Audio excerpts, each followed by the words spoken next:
Hi friends, ఓం సాయిరామ్. బాబాగారి ఆశీస్సులు అందరిపైన ఉండాలని చెప్పేసి మనస్ఫూర్తిగా కోరుకుంటానండి. అందరూ కూడా సుఖంగా, సంతోషంగా, ఆరోగ్యంగా, ఎప్పుడు కూడా ఆరోగ్యంగా ఉండాలని, మీరు కోని కోరికలన్నీ కూడా బాబాగారు తీర్చేయాలని మీ తరపున నేను కూడా మనస్ఫూర్తిగా బాబాగారిని కోరుకుంటూ, ముందుగా బాబాగారి పాదపద్మాలకు ఒక్కసారి నమస్కరించుకొని వీడియోలోకి అయితే వెళ్ళిపోదాం.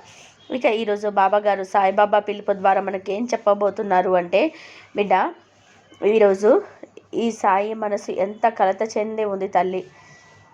భరించలేని బాధలో ఉన్నాడు. నేను ఈ కళ్ళతో చూడకూడదు అనుకున్నది ఒకటి చూశాను బిడ్డ. అది చూసినప్పటి నుంచి నా దుఃఖం ఆగటం లేదమ్మా. దుఃఖం పొంగుకొస్తుంది తల్లి. నా వల్ల కావటం లేదు. అదేంటో తెలుసా బిడ్డ? నా శివయ్య కంట్లో రక్తం కారుతుంది. ఎంత ప్రయత్నం చేసినా ఆగటం లేదు. ఎవరైతే ఇప్పుడు ఈ క్షణం నేను చెప్పబోయే ఈ వార్త వింటారో వాళ్ళు మనసులోని ఒక్కసారి గట్టిగా ఓం నమ శివాయ అంటూ ఆ శివయ్యని ఒక్కసారి తలవండి బిడ్డ. అలా తలుచుకుంటే అప్పుడైనా శివయ్య బాధ కాస్తైనా ఉపశమిస్తుందేమో, కాస్తైనా తగ్గుతుందేమో. ఇంకొక విషయం తల్లి, నా శివయ్య కంట్లో కారుతున్న రక్తాన్ని కారకుండా ఆపే అవకాశాన్ని నీకే ఇస్తున్నాను అని, నీ వల్ల మాత్రమే అవుతుందని నిన్ను వెతుక్కుంటూ వచ్చాను బిడ్డ. అది నీ వల్ల మాత్రమే అవుతుంది. అది నువ్వు మాత్రమే చేయగలవు. చేస్తావు కదూ? నా శివయ్యకి ఆ నొప్పి నుంచి ఉపశమనం కలిగిస్తావు కదూ? ఆ నొప్పిని తగ్గిస్తావు కదూ? ఇప్పుడు ఏదైతే రక్తం కారుతుందో దాన్ని ఆపేస్తావు కదూ? నువ్వు గనక అలా చేశావు అంటే ఈ సాయి మనసు ఎంతో ఆనందంతో ఉప్పొంగిపోతుంది తల్లి. ఈ ఒక్క సహాయం చేస్తావా అంటూ బాబాగారు అయితే ఈరోజు ఒక నిగూఢమైన ఒక రహస్యాన్ని దాగున్న సందేశంతో వచ్చారండి. అసలు శివయ్య కంట్లో రక్తం కారడం ఏంటి? అది కూడా తన బిడ్డలైన మనల్ని అడగటం ఏంటి? అది నీ వల్లే అవుతుంది, నువ్వు చేస్తావా? అది నువ్వే చెయ్యగలవు అంటూ బాబాగారు అవకాశాన్ని మనకివ్వడం ఏంటి? అందులో దాగున్న రహస్యం ఏంటి? మర్మం ఏంటి? ఇందులో అయితే ఖచ్చితమైన నిగూఢ అర్థం దాగుందండి. దీనివల్ల బాబాగారు మనకు ఏదో ఒక అద్భుతమైన సందేశాన్ని అయితే ఇవ్వబోతున్నారు. ఖచ్చితంగా మన జీవితాన్ని అయితే ఒక మలుపు తిప్పబోతున్నారు. ఈ ఒక్క సందేశం ఏదైతే ఉందో అది మన జీవితాన్ని ఈరోజు మలుపు తిప్పబోతుందని నాకు అనిపిస్తుంది. బాబా మీద ఎవరికైతే నమ్మకం ఉంటుందో అలాంటి ప్రతి ఒక్కరు కూడా బాబాగారి సందేశం చివరి దాకా చూసే ప్రయత్నం అయితే చేయండి. మన వీడియోకి ఒక చిన్న లైక్ ఇచ్చి వీడియోని చూడడం అయితే మొదలుపెట్టండి. ఇక మీ లైక్ అనేది చాలా చాలా అమూల్యం. ఇక వీడియో స్కిప్ చేయకుండా చివరి దాకా చూసి నచ్చినట్లయితే ఫ్రెండ్స్ అండ్ ఫ్యామిలీ మెంబర్స్కి, సాయి భక్తులకు షేర్ చేయండి. అలాగే మన ఛానల్ని ఫస్ట్ టైం చూస్తున్నట్లయితే ఛానల్ని సబ్స్క్రైబ్ చేసుకొని మీ సపోర్ట్ నాకు అందివ్వండి. ఇక లేట్ చేయకుండా బాబాగారి సందేశం ఏంటో విందాం. బిడ్డ, నిజంగానే ఈరోజు ఎప్పుడు కూడా నీ సాయి పడినంత అనుభవించినంత వేదన పడుతున్నాడు. నా శివయ్య కంట్లో రక్తం రావడం ఏంటి? కష్టాల్లో ఉన్న తన భక్తులు, తన బిడ్డలందరి కష్టాలు చిటికెలో మాయం చేసే ఆ తండ్రి కళ్ళల్లో రక్తం, అది చూస్తుంటే నాకు గుండె తట్టుకోలేకపోతుంది. నా మనసు సలసల మరిగిపోతుంది. బిడ్డ, దీనికి పరిష్కారం నువ్వే ఇవ్వగలవు. ఇస్తావా? ఇదంతా కూడా అర్థం అవ్వాలంటే నీకు శివయ్య కంట్లో రక్తం ఎందుకు కారుతుందో ముందుగా అది చెప్తాను. ఆ తర్వాత నువ్వు ఆ సమస్యకి పరిష్కారం అనేది నువ్వు చూపించు అంటూ బాబాగారు ఇలా అంటున్నారండి. ఒక కోయగూడెంలో నాగుడు, దత్త అనే భార్యాభర్తలు ఉండేవాడు. కానీ వారి పెళ్ళై ఎన్నో సంవత్సరాలైనా పిల్లలు కలగలేదు. ఆ దంపతులు సుబ్రహ్మణ్య స్వామికి సంతానం కోసం ప్రార్థిస్తున్నారు. ఒకరోజు రాత్రి కలలో నాగుడికి సుబ్రహ్మణ్య స్వామి ప్రత్యక్షమై, నీకు చాలా కాలం నుంచి పిల్లలు లేరని నాకు తెలుసు. నేను ప్రార్థిస్తూనే ఉన్నావు కదా, నీకు త్వరలోనే ఒక మంచి కొడుకు పుడతాడు. తను ఒక మహాశివ భక్తుడై కీర్తి ప్రతిష్టలు పొందుతాడు అని చెప్పి వెళ్ళిపోతాడు. అయితే కార్తికేయ స్వామి చెప్పినట్టుగానే నాగుడికి ఇక దత్తకి ఒక బాబు పుడతాడు. ఆ కొడుక్కి తిన్ననని నామకరణం చేస్తారు. చిన్నప్పటి నుంచే నాగుడు తిన్నడికి వేటాడడాన్ని, ఇంకా అడవిలో బ్రతకడానికి కావలసిన అన్ని విధుల్లో కూడా నేర్పిస్తాడు. నైపుణ్యం తెచ్చుకొని వేటని తన ఒక్క వృత్తిగా చేసుకొని తీరుతూ ఉంటాడు ఆ పిల్లవాడు. తిన్నడి స్నేహితుడికి దైవభక్తి చాలా ఎక్కువగా ఉంటుంది. అందుకనే వాళ్ళు తరచూ పక్కగూడెంలో ఉండే శివాలయంకి వెళ్తూ ఉండేవారు. కానీ వాళ్ళు తిన్నడు ఎప్పుడు ఆలయానికి వెళ్దామని పిలిచినా కూడా సరే ఏదో ఒక వంక చెప్పి తప్పించుకునేవాడు, కానీ ఆలయానికి మాత్రం వెళ్ళేవాడు కాదు. అయితే ఒకరోజు తిన్నడి వాళ్ళ నాన్నకు బాగోలేకపోతే, ఈరోజు నువ్వే వేటకెళ్ళు నాన్న అని వాళ్ళ నాన్న చెప్పడంతో తిన్నడు తన స్నేహితులైన నాముడు కాముడిని తీసుకొని అప్పుడు వేటకి అడవిలోకి బయలుదేరుతాడు. అలా అడవిలో నడుస్తూ వెళ్తూ ఉంటాడు. దారిలో తన స్నేహితుడైన రాముడు తిమ్మడితో, ఈరోజు మేము పక్క ఊళ్ళో ఉన్న శివాలయంకి వెళ్దాం అనుకున్నాం, కానీ నువ్వు పిలవడంతో పాలన లేక వచ్చేసాం. కనీసం మనం వెళ్తున్న దారిలో ఒక శివాలయం ఉంది, కనీసం అక్కడ ఉన్న శివనైనా దర్శనం చేసుకొని వెళ్దాం పదా అంటాడు.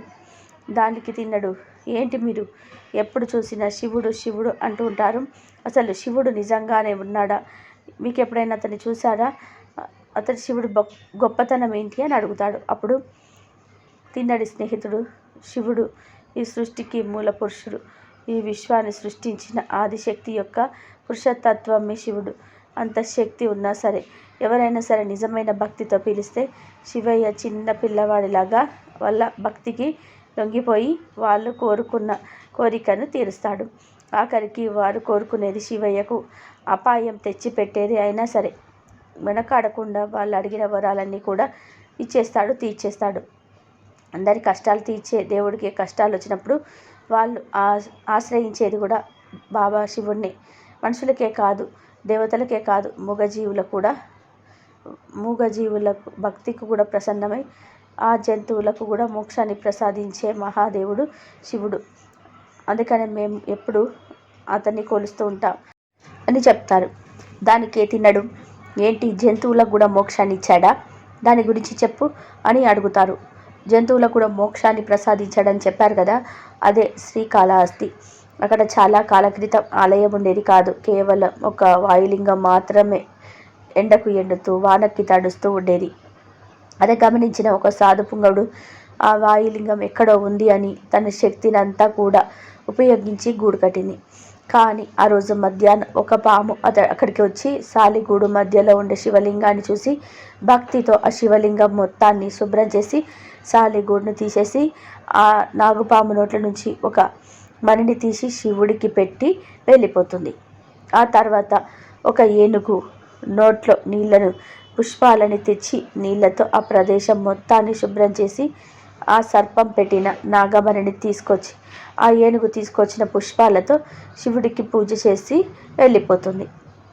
ఆ తర్వాత మరునాటి ఉదయమే సాలిపురుగు తన శక్తిని అంతా కూడా ఉపయోగించి మళ్ళా గూడు కట్టింది. కానీ తన మధ్యాహ్నం వచ్చిన అదే పాము సాలీడు పెట్టిన గూడుతో పాటు ఏనుగు పెట్టిన పుష్పాలను కూడా తుడిచి శుభ్రం చేసి తన నాగమ్మని పెట్టి పూజించి వెళ్ళిపోతుంది. ఆ ఏనుగు మళ్ళీ వచ్చి వీటితో మొత్తం కూడా శుభ్రం చేసి ఆ నాగమ్మని తీసేసి తను తెచ్చిన పుష్పాలతో శివుడికి పూజ చేసి వెళ్ళిపోయింది. ఇలా ప్రతిరోజు జరిగింది. అలా ఒకరోజు ఆ సర్పం, నేను పెట్టే నాగమ్మని ఎవరో తీసేస్తున్నారు, ఇలా ఎలాగైనా సరే చూడాల్సిందే అని తన పూజ అయిపోయాక వెళ్ళిపోకుండా అక్కడే దాక్కొని ఉంటుంది. రోజులాగానే కొంతసేపటికి అక్కడికి ఆ ఏనుగు వచ్చి తన నాగమ్మని తీయటం చూసింది. ఎలాగైనా ఏనుగు గుణపాఠం చెప్పాలి అని ఏనుగు పూజ చేస్తున్నప్పుడు ఆ పాము తొండంలో నుంచి తలలోకి వెళ్ళిపోతుంది. ఆ బాధతో ఏనుగు తన కుంభస్థలాన్ని పక్కనే ఉన్న బండకేసి కొట్టుకొని ఏనుగుతో పాటు పాము కూడా చనిపోతుంది. ఇక సాలీడు కూడా అదే బండ దగ్గర ఉండటంతో దాంతో ఒకేసారి ఆ సాలి పురుగు, ఏనుగు, పాము కూడా చనిపోతాయి. అయితే శివుడి మీద ఉన్న భక్తితోటే 3 చనిపోయాయి కాబట్టి ఆ శివుడు 3 జంతువులకి మోక్షాన్ని ప్రసాదిస్తాడు. అందుకే ఆ ప్రదేశాన్ని శ్రీకాళహస్తి అని పిలుస్తారు. శ్రీ అంటే సాలిపురుగు, కాళ అంటే సర్పం, హస్తి అంటే ఏనుగు అని అర్థం. ఇలా ఈ సంఘటనని తిన్నడికి చెప్తూ ఉండగా దగ్గరలో ఉన్న పొదల్లో నుంచి ఒక అడవి పంది కదలడం మొదలైంది. దాంతో వీళ్ళు ఆ అడవి పందిని వెంటాడడం మొదలు పెడతారు.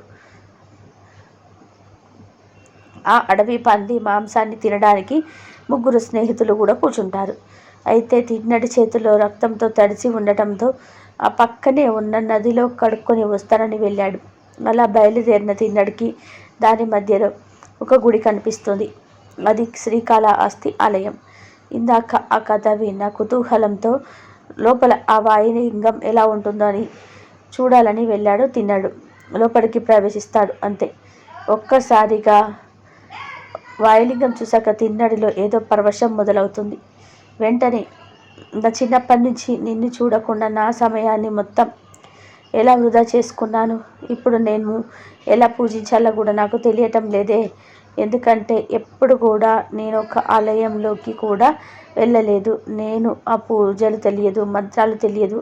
మరి ఎలా పిలవాలో నిన్ను, ఎలా తలవాలి, ఎలా కొలవాలి అంటూ బాధపడిపోతాడు. ఇక సరే, నువ్వు ఎప్పుడు తిన్నావో ఏంటో ఇక్కడే ఉండు, నీకేదైనా తినడానికి తీసుకొని వస్తాను అని చెప్పి ఆలయం బయటకు వచ్చి తిన స్నేహితుల దగ్గరికి వెళ్ళాడు. అప్పటిదాకా వాళ్ళ ముగ్గురు వేటాడిన అడవి పంది మాంసమును కొంత భాగాన్ని తీసుకొని ముందు నది దగ్గరికి వెళ్ళి ఆ నదిలో ఉన్న నీళ్లు తీసుకోవాలనుకుంటాడు. కానీ తిన్నడి దగ్గర నీటి కోసం పాత్ర లేదు. అలా పాత్ర లేకపోవడంతో ఆ నీళ్ళని తన కోట్లో పెట్టుకొని తిరిగి శివాలయంలోకి వెళ్ళిపోతాడు. ఆలయంలో తన నోట్లో తెచ్చిన నీళ్లతో శివుడికి అభిషేకం చేసి తను తెచ్చిన మాంసాన్ని నైవేద్యంగా పెడతాడు. కానీ శివుడు ఆ నైవేద్యాన్ని ముట్టుకోకపోవడంతో, ఏమంది శివయ్య, నేను తీసుకొచ్చిన భోజనం నీకు నచ్చలేదా, లేకపోతే సంకోచపడుతున్నావా, లేకపోతే ఇంకేమన్నా కావాలనుందా అంటూ అమాయకంగా అడుగుతాడు. ఇక సరే ఉండు, నీకు ఒక రుచికరమైన ముక్కనిస్తాను అని చెప్పి ఆ మాంసంలో నుంచి ఒక మంచి ముక్కను తీసి రుచి చూసి అది బాగుంది అని చెప్పి అనిపిస్తే శివుడికి పెడతాడు. కానీ అప్పటికి కూడా శివుడు తినకపోవడంతో ఇక తిన్నాడు, శివ, నాకు వ్రతాలు రావు, మంత్రాలు రావు, పూజలు రావు, కానీ నేను చాలా భక్తితో ఈ మాంసాన్ని నీకు ఇస్తున్నానయ్యా. నువ్వు కనుక ఈ మాంసం తినకపోతే నేను కూడా ఆహారం తినను అని అంటాడు చిన్న పిల్లాడిలాగా అమాయకంగా.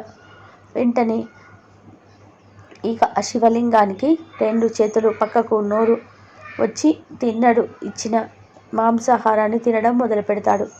అయినా భక్తులు అంత ప్రేమగా పిలవాలే కానీ భగవంతుడు రాకుండా ఉండగలడా? అది సాధ్యమా అని వాడికి ఏం పెడుతున్నాడు, ఏం చేస్తున్నాడు అన్నది అస్సలు చూడడు భగవంతుడు. మనలో అప్పుడు ఆ క్షణంలో మనలో ఎంత భక్తి ఉందో, ఎంత ప్రేమ ఉంది భగవంతుడి మీద అన్నది మాత్రమే చూస్తాడు. అందుకే ఆ శివయ్య కరిగిపోయాడు, సాక్షాత్తు వచ్చేశాడు. తిన్నడు పెట్టిన మాంసాహారాన్ని తిన్నడు. ఇది కదా నిజమైన దైవలీల అంటే. మనలో భక్తి ఉప్పొంగినప్పుడు భగవంతుడు సాక్షాత్తు తరలి వస్తాడు అనడానికి ఇదే కదా నిదర్శనం కదా. మనలో ఉండాల్సిన పరిపూర్ణ భక్తి అలా తినేస్తాడు. దాంతో తిన్నడు చాలా సంతోషించి, ఈరోజు అంటే నీకు నేను ఆహారం పెట్టాను, కానీ రోజుకు నీకు ఎవరు పెడతారు, కాబట్టి నేను ఇక్కడే ఉండి నిన్ను చూసుకుంటూ ఉండిపోతాను అని చెప్పి ఈ విషయాన్ని స్నేహితులకు చెప్పి వస్తాను అని చెప్పి తిరిగి వస్తాడు. తన కోసం చాలాసేపటి నుంచి వేచి ఉన్న స్నేహితులు తిన్నడిని చూసి, ఏంటి ఇంతసేపు చేశావు, పద, చాలా ఆలస్యమైంది, ఇంటికి వెళ్దాం అని అంటారు. కానీ తిన్నడు, లేదు, మీరు వెళ్ళండి, నేను ఇంటికి రాను, ఇక్కడే ఉంటాను, ఇక్కడే ఉండి నా శివయ్యని చూసుకుంటాను అని చెప్తాడు. చిన్నప్పటి నుంచి కనీసం దేవుడంటే ఇష్టం లేని దేవుడికి 2 చేతులెత్తి మొక్కని ఆ తిన్నడు ఒక్కసారి ఇలా మాట్లాడడంతో వాళ్ళకి ఆశ్చర్యపోయి, అసలు ఏమైంది, ఈ అడవిలో ఏదైనా గాలి చోకిందా, అసలు ఇంత మార్పు ఏంటని వాళ్ళు ఆశ్చర్యపోయారు. ఇక ఎంత పిలిచినా రాకపోవడంతో సరే అని తన స్నేహితుడు ఇంటికి వెళ్ళి తిన్నడి నాన్న నాగుడికి చెప్తారు. ఇదంతా విన్న నాగుడు మాత్రం ఏమాత్రం ఆశ్చర్యపోలేదు.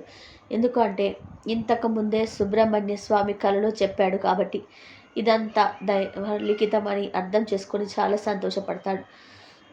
ఇక మరుసటి రోజు తిన్నడు శివుడికి ఆహారం కోసమని మాంసం కోసం వేటాడడానికి బయటికి వెళ్ళాడు. ఆ సమయంలో అక్కడికి వచ్చిన ఆలయ పూజారి అక్కడ తిని వదిలేసిన మాంసపు ఎముకలు ఇక అడవి పువ్వులను చూసి, ఏంటి శివ, ఇది ఎవరు ఈ అపవిత్రమైన పని చేశారు? పవిత్రమైన ఈ ఆలయంలో ఇలాంటి పని చేశారు.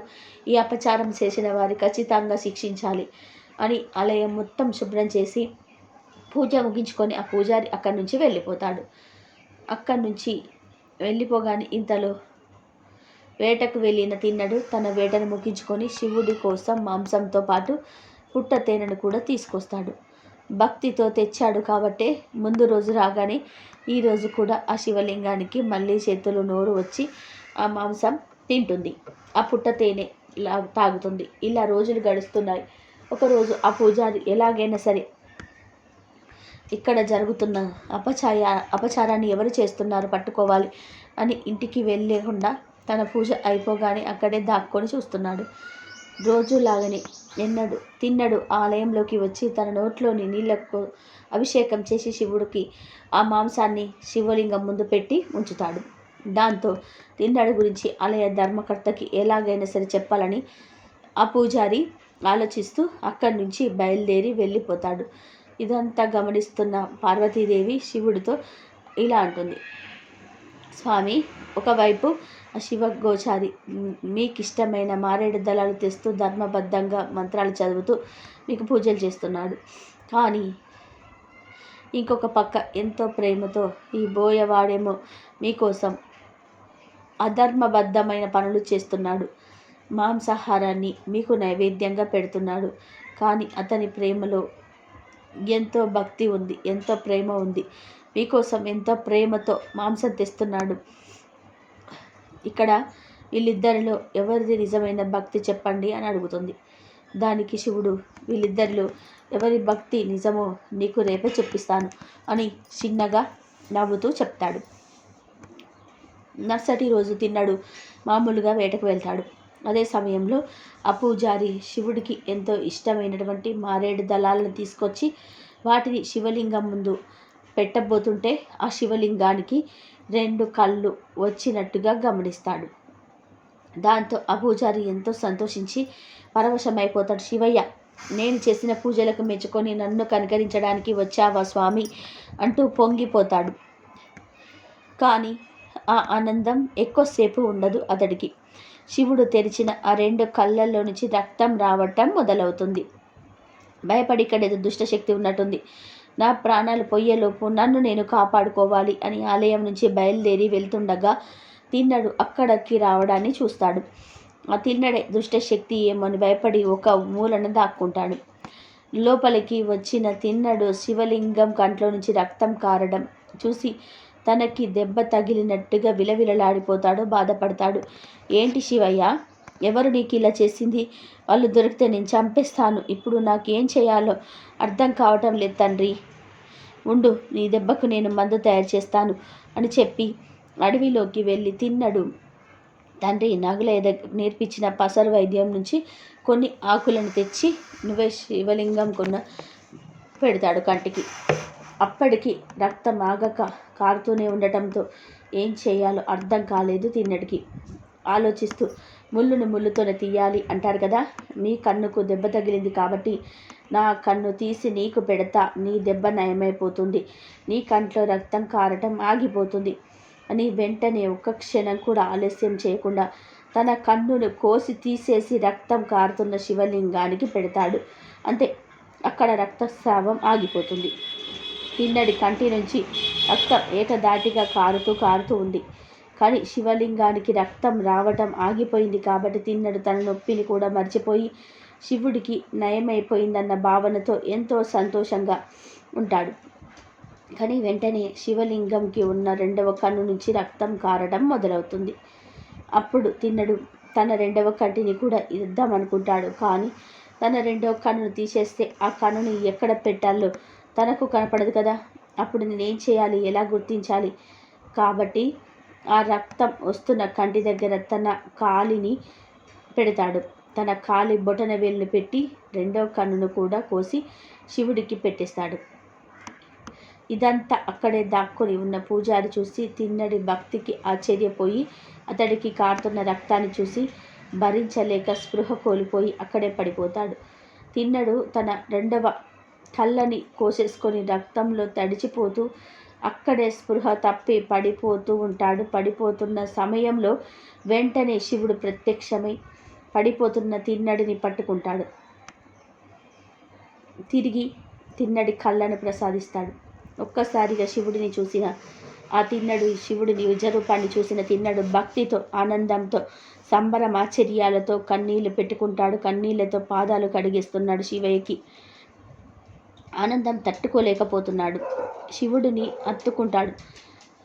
అప్పుడు శివుడు తిన్నడితో, కన్న తల్లి ప్రేమతో సమానమైన భక్తిని తిన్న నీ అపారమైన భక్తికి ఎంతగానో పరవశించిపోయాను కదా నేను. నీకు ఏం వరం కావాలో కోరుకో అని అంటాడు. దానికి తిన్నడు, నిన్ను చూడటమే మహాభాగ్యం కదా శివయ్య, దానికి మించి నాకు ఇంకేం కావాలి అని అంటాడు. మళ్ళీ నిన్ను అమ్మతో చూడాలి, పార్వతీదేవితో కలిసి చూడాలి శివయ్య, చూడాలన్నదే నా కోరిక తీరుస్తావా అని వెంటనే పార్వతీదేవి ఇద్దరు కూడా అక్కడ ప్రత్యక్షమై తిన్నడు తన కళ్ళని శివుడికి ఇచ్చేశాడు కాబట్టి ఇక అక్కడి నుంచి అందరు కూడా ఆ తిన్నడిని భక్త కన్నప్పగా పిలుస్తారు అని శివుడు వరాన్ని ప్రసాదించి తిన్నడిని తనలో ఐక్యం చేసుకుంటాడు. బిడ్డ, నీకు నియమాలు లేకపోయినా, ధర్మాలు తెలియకపోయినా, పూజలు లాంటివి ఏవి తెలియకపోయినా పర్వాలేదు, మంత్రాలు తెలియకపోయినా పర్వాలేదు, శివుడి పట్ల నీకు నిజమైన భక్తి కనుక ఉంటే మహాశివుడు ఖచ్చితంగా నీకు దర్శనమిస్తాడు అని ఈ కాల ఆస్తిలో జరిగినటువంటి సంఘటన నిదర్శనం. భగవంతుడు భక్తుడి ప్రేమకు ఎప్పుడు కూడా దాసోహమే బిడ్డ. నా శివయ్య అయినా, నీ సాయి అయినా మనస్ఫూర్తిగా, మనస్సారా, కల్మషం లేని ప్రేమతో తరిస్తే, కొలిస్తే ఆ క్షణమే నీ ఎదుట నిలబడకుండా ఉండగలమా? అప్పుడప్పుడు నా బిడ్డకి, నా భక్తుడికి నా మీద ఉన్న ప్రేమ నిజమైనదా కాదా అంటూ పరీక్ష చేయాలని చిలిపి ఆలోచన కూడా అప్పుడప్పుడు వస్తూ ఉంటుంది. ఆ ఆలోచన వచ్చినప్పుడు, నీకు పరీక్ష పెట్టినప్పుడు, ఆ పరీక్షలో నెగ్గితే ఇక నీ జన్మ ధన్యమైనట్టే. భగవంతుడికి ఎంతో ప్రియమైన బిడ్డగా మారిపోతావు.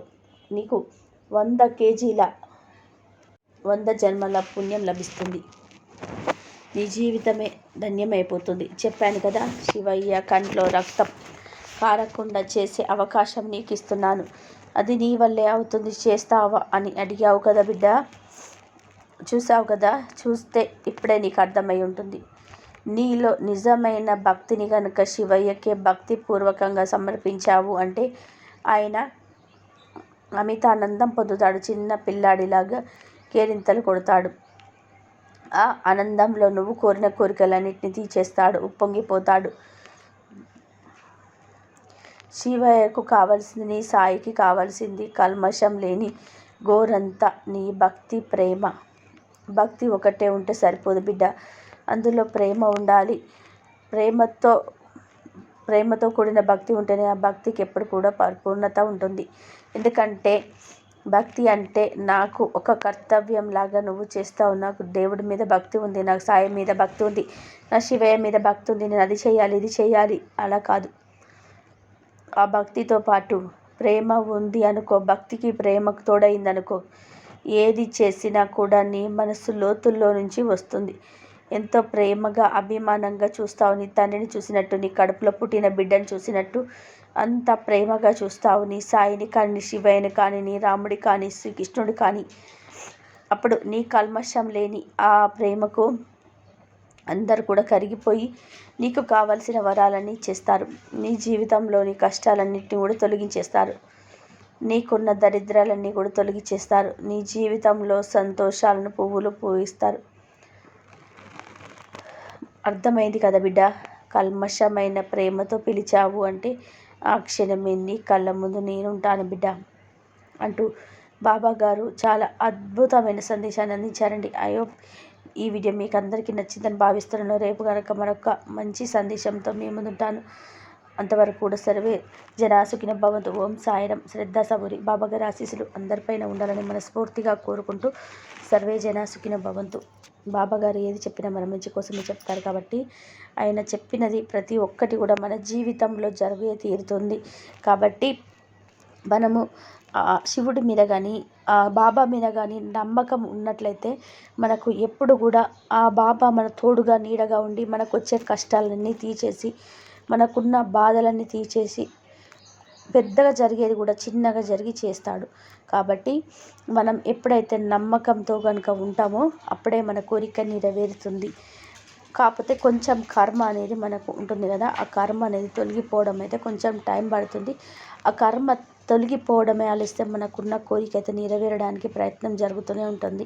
ఆ శివయ్య మనం అంత కష్టపడి మొక్కినప్పుడు మన కోరిక నెరవేర్చకుండా ఉంటాడా? మన కోరిక తీర్చకుండా ఉంటాడా? కాబట్టి మన కోరిక నెరవేరాలంటే భక్తితో నమ్మకంతో ఆ భగవంతుడిని కోరుకుంటే కంపల్సరీ మన కోరిక అయితే నెరవేరుతుంది. అందరూ బాగుండాలి, అందరిలో మనం ఉండాలి. ఓం సాయిరామ్. శ్రద్ధ సబూరి.